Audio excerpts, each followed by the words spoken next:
We have this lovely lady over here who started in Montana, went to New Hampshire to get her MA in public history.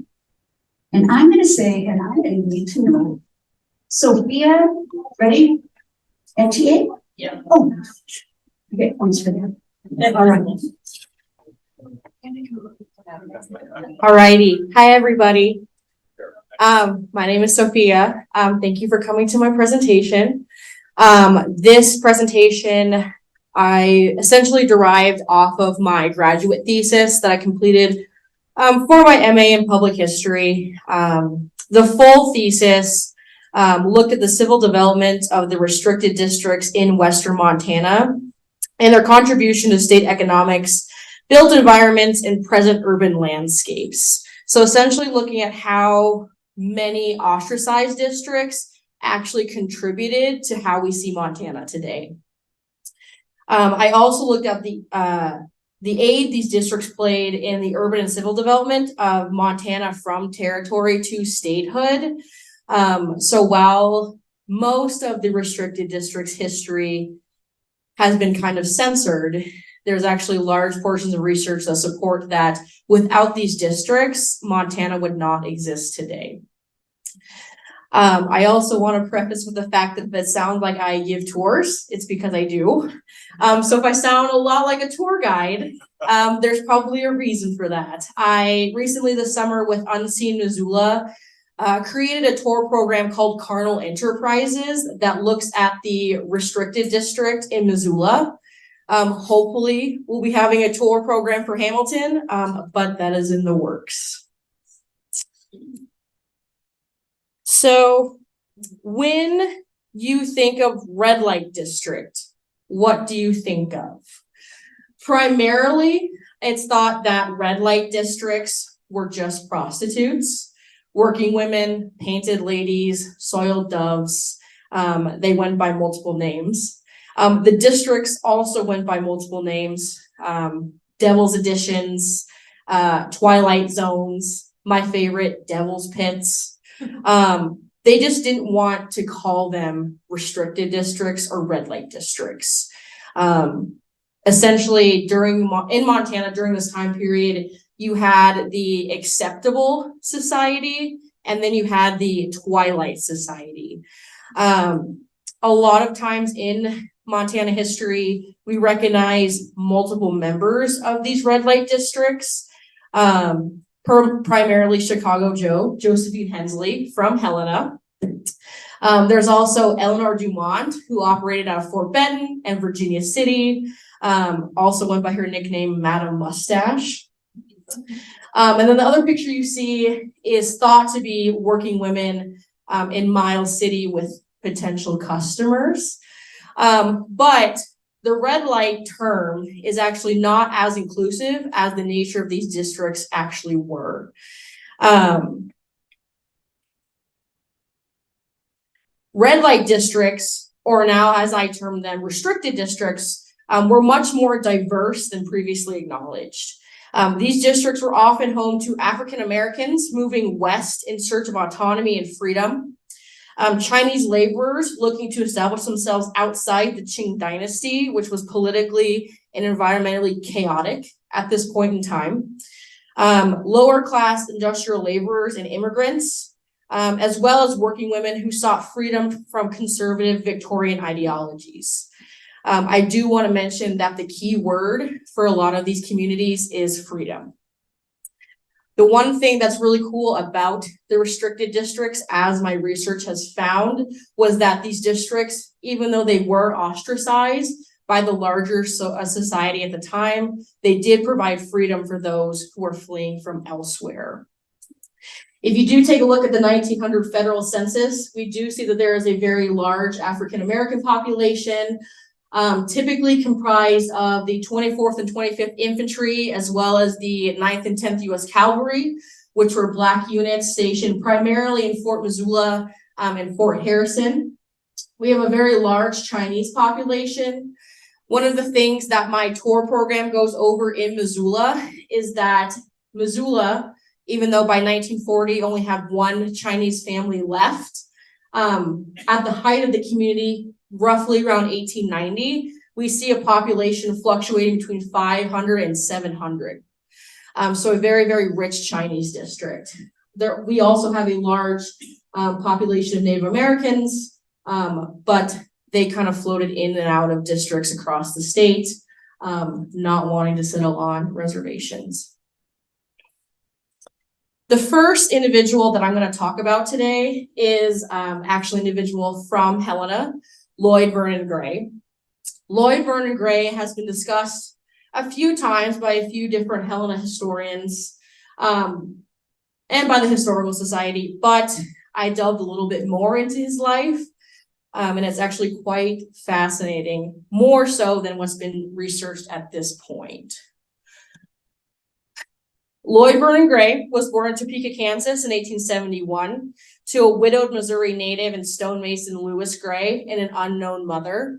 Lloyd actually never has a mother mentioned, which is unfortunately common for African-American families in this time period. Lloyd disappears from the historical record between 1885 and 1897, but resurfaces in the Topeka State Journal as an entertainment manager promoting a benefit concert for the Kansas Military Band. He would be in Montana somewhere around 1900, but for the most of his life, Lloyd promoted Black military concerts, Black musicians, and a lot of the Black society in Montana that was largely underrepresented and quite never had a voice in any point of the society. The main staple that Lloyd is known for in Helena is his operation of the Zanzibar Pekin Saloon and Brothel, which sat on Clore Street or towards the end of Park Avenue today. The Zanzibar only operated between 1903 and 1906 when it was shut down due to the fact that even though Helena politicians did not want to mention this, they had stakes in other brothels on Clore Street. So he served as a large center of competition. The Zanzibar would provide a community space, a sense of place for Helena's heavily ostracized Black population. It's mentioned multiple times that many of the patrons of the Zanzibar were actually the 24th and 25th Infantry members that I mentioned, due to the fact that not only could you get a good time and a good drink, you also had access to dance halls, spaces for community development, a safe place, essentially. After Clore Street was cleaned up, Graye would leave Helena between 1910 and 1911, going from here to Seattle, eventually to San Francisco. It should be mentioned that between about 1906 and 1909, Graye was arrested multiple times. He was often called King of the Blackbirds.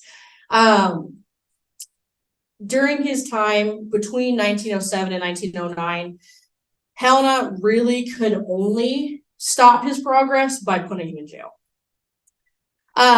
During his time in Helena, though, he would largely advocate for the right of the Black community's voice to be heard at the local and state level. He often advocated for the right, especially in Helena, for the Black community to exist amongst the prevailing white community, as Montana represented a place of freedom for all.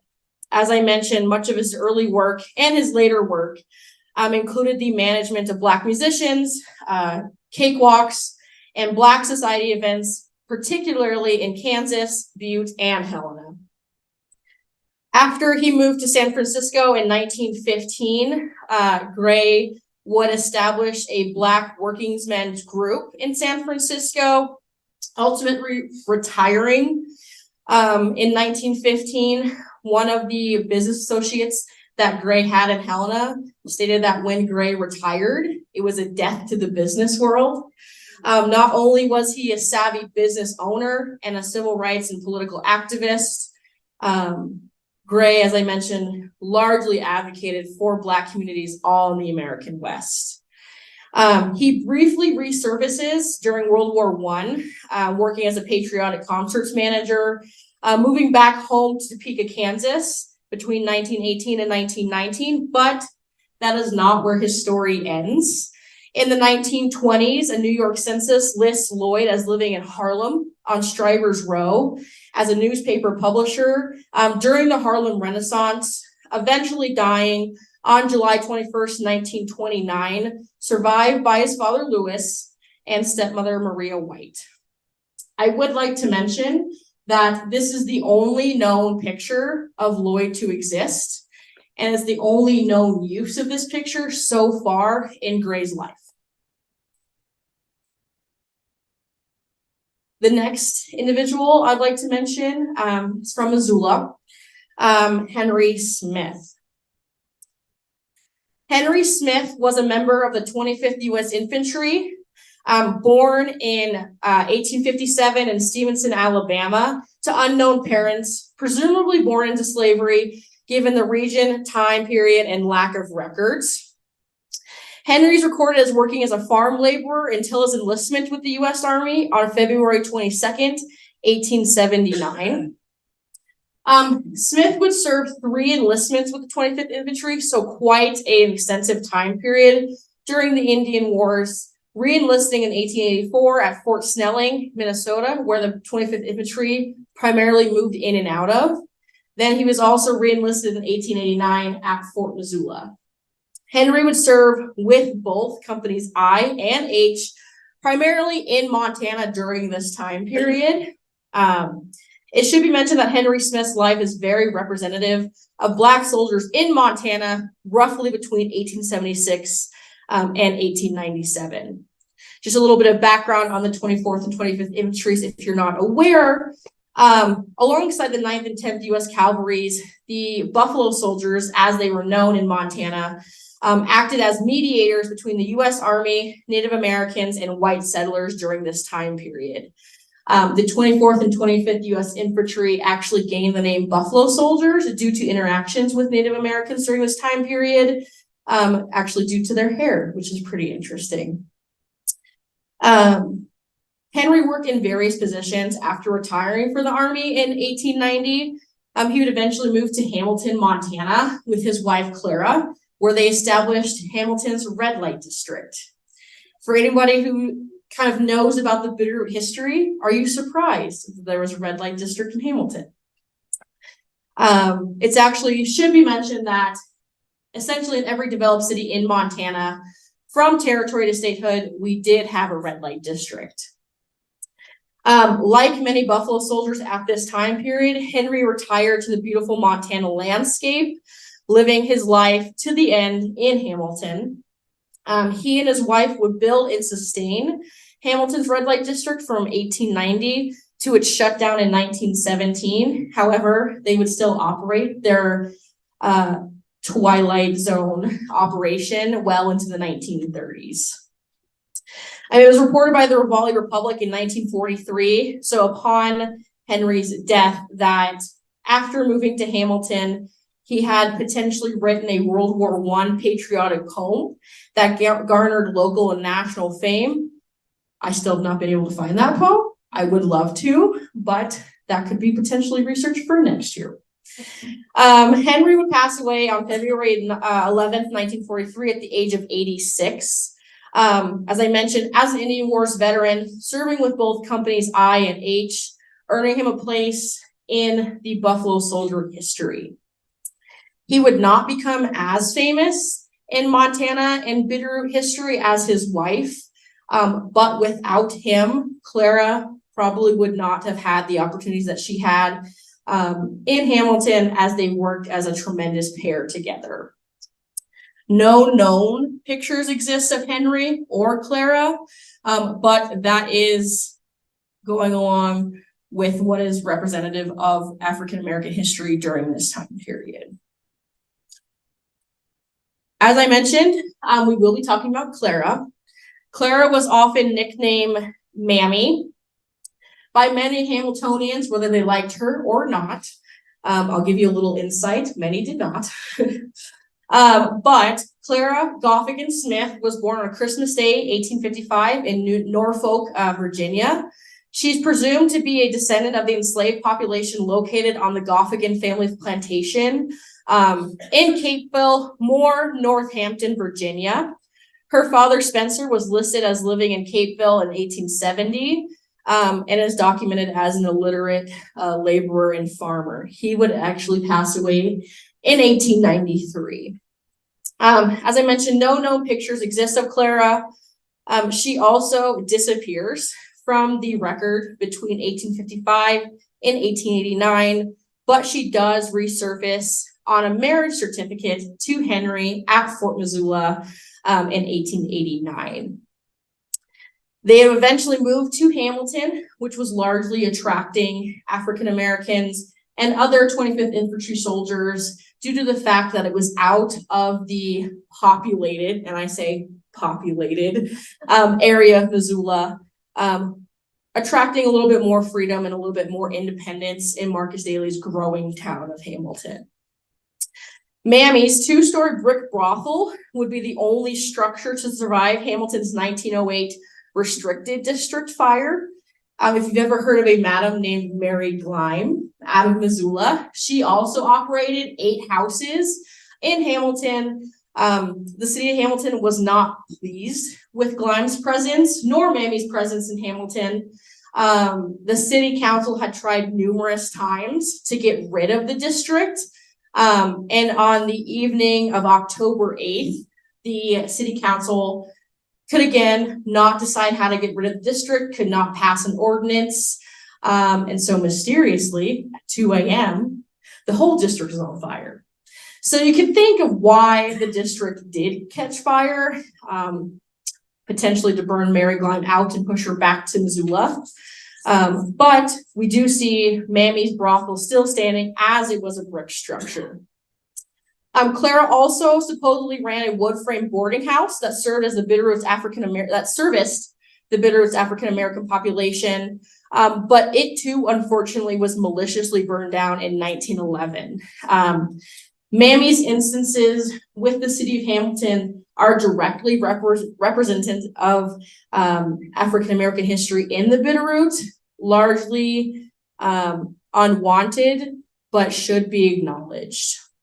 It's thought that Clara's brothel was known as the Black Diamond, as it was noted by a singular oral history conducted by the Bitterroot Valley Historical Society in the 1980s.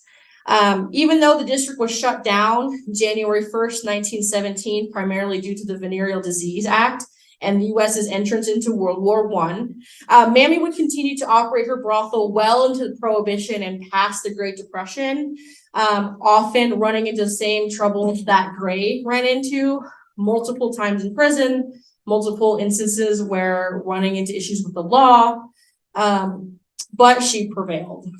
If nothing else, Mammy was an incredibly hard worker. She loved Hamilton, even though it may not have loved her back. And she was a genius businesswoman. It should be mentioned as well that Mammy's business thrived in Hamilton due to the fact that Marcus Daly and the Anaconda Copper Mining Company was bringing in thousands of single laborers for the logging interest and the stock farm operations operating out of the Bitterroot Valley. While she does disappear from the record between 1855 and 1889, it has been theorized that Clara came to the Bitterroot or to Butte to be the Daly's family cook, both in the Butte residence and later at the family's Riverside residence or the Daly mansion, but no current documentation supports that. One of the aspects of Mammy's life that I would love to dig in further would be that time period where we aren't sure where she actually is. A next individual that I am very excited to talk about is Frank Graye. Frank Graye is actually the nephew of the Smith family. Frank is a very, very interesting individual. He was born October 10th, 1889 to Frank Graye and Maddie Smith in Nashville, Tennessee. Graye was a cousin, I apologize, not nephew, cousin, to Henry and Clara. Frank would live a relatively short life, but highly representative of the first generation of African Americans who would not be personally subjected to slavery, but would also represent the first generation of Black Americans to fight for America's freedom in the world wars. In 1909, Frank would make his own way to the Bitterroot Valley, living with Henry and Clara between 1909 and 1918. For much of Frank's life, pre-World War I and post-World War I, he would work as a porter and a janitor in Hamilton's many businesses over his shortened years living in the Bitterroot. In 1918, Frank would serve 2 months at Camp Lewis, the training facility in American Lake, Washington, training soldiers who were preparing to leave for Europe. Frank would serve with Company E of the 815th Pioneer Infantry Regiment, who would later be deployed to France. His unit was responsible primarily for repairing transport roads and working along the Army engineers. He would leave Hoboken, New Jersey in October 1918 aboard the USS Maui. There is documentation that 2 other ships left at that time, and the USS Maui was actually decommissioned after World War II. So very short service, but very, very well documented. Graye would be discharged from the Army on August 6, 1919, and would pass away November 1936, only 5 months after Clara passed away. It is mentioned that he is beloved by the Hamilton community, beloved by business owners, but due to a degenerative muscle disease, he would unfortunately live a short life. Before his death, he was actually supposed to be transported to Fort Harrison for medical treatment, but never made it to Helena. He would be buried in the Hamilton Cemetery with full military honors by both the American Legion and the VFW, including a firing squad and a military bugler. It is also mentioned that for the majority of his life in Hamilton, he was not known by Frank, but went by the name Phoebe instead. The last person I'd like to introduce you to is Tish Nevins. Tish Nevins, if you remember anybody from this presentation, remember Tish. Tish's memory definitely warrants remembrance, but also appreciation for all of the work that she did to serve Hamilton's impoverished community and the underprivileged. Luckily, we do have a picture of Tish. Only 2 have known to exist. This is Tish Nevins in the later years of her life, actually in front of her boarding house and restaurant. And by boarding house, I do mean boarding house, not female boarding house. But it was a brothel before she bought it in the 1890s. Tish Nevins would only live to the 1940s, but Hamilton definitely remembers her as a century of Hamilton prosperance. Tish Nevins was born on the Nevins plantation, June 2nd, 1862, to an enslaved mother who was owned by Preacher Nevins and an unknown white man whom Tish would never know the identity of.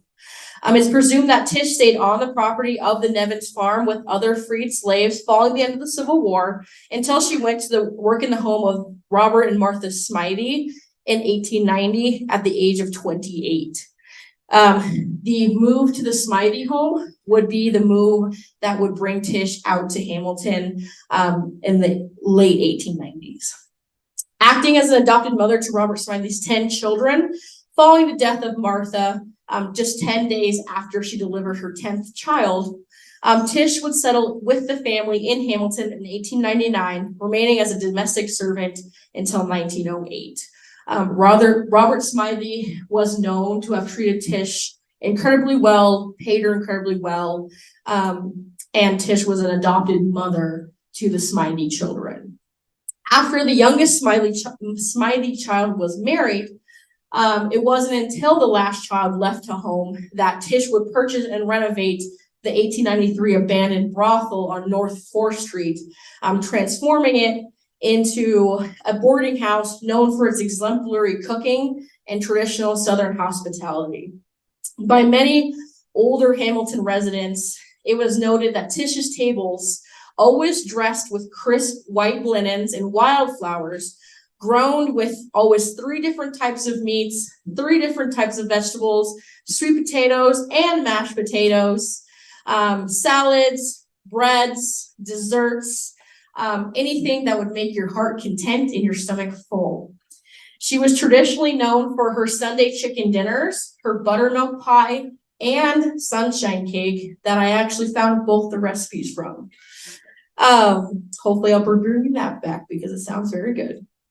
It's also should be mentioned that while Tish stood as an honored community member and was fully embraced by all Hamiltonians, both of the white and black communities, she was especially supported by the local farmers who she would often share her dishes with after Sunday dinner was over, or if she had any leftovers during the week. So she would buy chickens from the neighboring Howe family. She'd buy all her dairy products from the Rivali Creamery. And she would also support many local Hamilton gardeners. Furthering her love for children, Tish would adopt a 5-year-old orphan named Marjorie Chapin in 1915. Unfortunately, Marjorie would pass away at the age of 12 in 1922, and that is the only instance that we know of Tish having any children. Tish would pass away in 1942 at the age of 80, but would long be remembered as doing more than any Hamiltonian to assist the underprivileged and disadvantaged. Tish's restaurant was also known far and wide for having visitors from all across the USA, Europe, and Asia. She was known primarily for her philanthropy, community service, and service to impoverished children of the Bitterroot. Although she was illiterate, she had an intense passion for reading and writing, which propelled her assistance in underprivileged education. Local students would often stay with Tish in the boarding house, exchanging work for food and clothing, though after the dinner service was over, children never touched the dishes because that was time for homework. It's reported by many of the older Hamiltonian community that Tish was the reason why they were able to go to school and why they were able to prosper in their older years. So when we switch from red light district to restricted district, does your opinion kind of change of who lived there? I hope it does. While this is the end of my presentation, I hope this is the beginning of your interest in the true restricted districts. Changing the narrative from red light districts to restricted districts fully represents the diverse communities living with these unfortunately ostracized districts. Changing the narrative also provides the opportunity to tell the stories of those who never have the chance to have their voices heard. Change the narrative is not just for us, but for the censored lives and forgotten souls of Western Montana's restricted citizens.